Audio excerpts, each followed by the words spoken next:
Seguimos con un tema,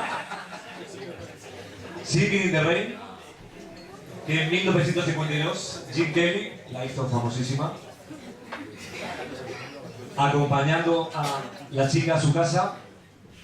Luego estuvo una semana malo de todo lo que se mojó, ¿eh?